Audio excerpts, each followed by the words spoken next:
হে ৰাম একান্ত ভকত হবে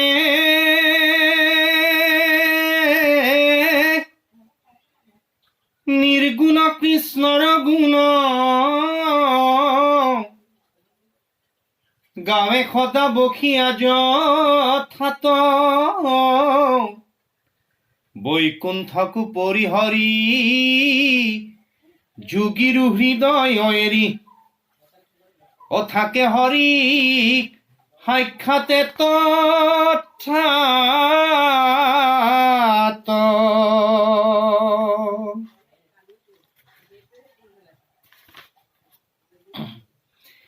এ কৰ্মত বিশ্বাস যাৰ সিয়া তথা কন্ত হৰি আতিশয় দূৰ হুন্ত তাৰ অহংকাৰ থাকন্তেও সাক্ষাতে কৃষ্ণক পাৱে শ্ৰৱণ কীৰ্তন ধৰ্ম যাৰ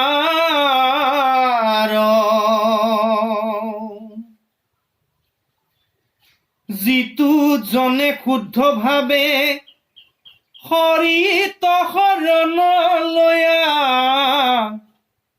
হৰি কহুহৃদ বুলি আছে হৰিৰ প্ৰসাদে হিতু বিঘ্নিৰ মুণ্ডত ভৰি দিয়া হৰি গুণ গায়া নাচে সকল নিগমলতা তাৰ অবিনাশী ফল কৃষ্ণ নাম চৈতন্য স্বৰূপ এহু মধুৰ সুমংগল শ্ৰদ্ধায়ে হেলায়ে লয়া নৰ মাত্ৰ তৰে ভৱ কূপ এই অব্যক্ত ঈশ্বৰ হৰি কি মতে পুজিবা তাংক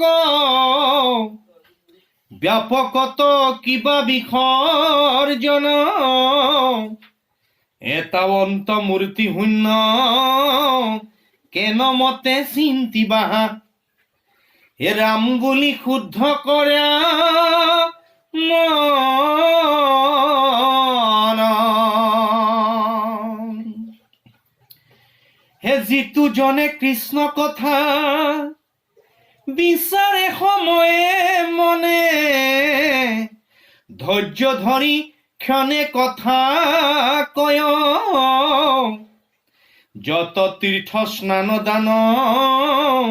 দেও পিতৃ যজ্ঞ যাগ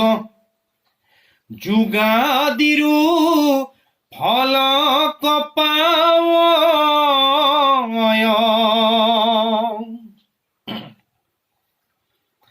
হে রাম যার পুত্র হবে ঐত হরিত হরণ লয়া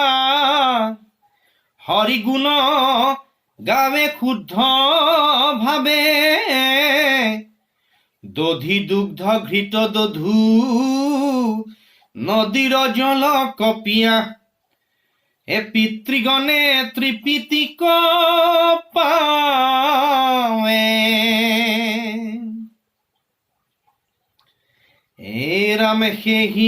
সকল শাস্ত্ৰ পঢ়িলে শুনিলে শিকি অনুষ্ঠান সমস্ত কৰিল নিৰাশা ঈশ্বৰ কৃষ্ণ তাহাঙ্ক সন্মুখ ভৈল আশা কজি জনে পিঠি দিল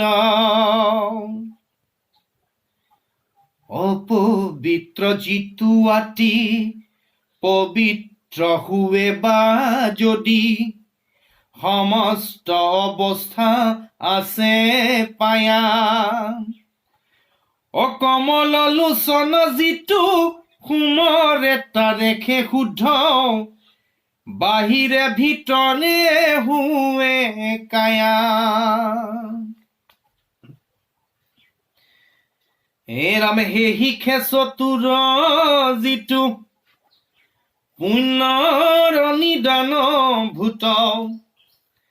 নাৰায়ণ নাম কহু মৰে অচতুৰ হিহিয়াতি পাপৰ নিদান ভূত নামে অৰ্থবাদ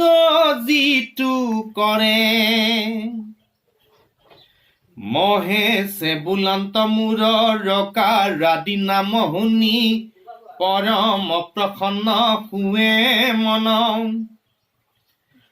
শুনি পাৰ্বতীময়ী মনত শংকৌ ৰংগে ৰাম বুলি বেকইটো জনে কৃষ্ণ প্ৰভু ভগৱন্তই সকলোৰে প্ৰতি কৃপা পৰীক্ষণ কৰক কৃষ্ণ।